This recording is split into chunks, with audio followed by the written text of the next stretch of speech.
How did bird brains evolve?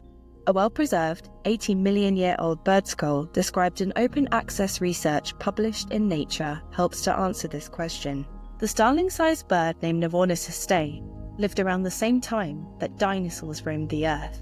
Its fossil was unearthed in Brazil in such good condition that researchers were able to reconstruct a model of its brain. Scientists found that the fossil bird has a combination of modern and ancient features. Like the earliest birds, parts of its brain were underdeveloped, such as the cerebellum, but it also shared modern traits, such as large eyes and a smooth, toothless beak. These findings help us to understand how and when modern birds evolved from their dinosaurian ancestors.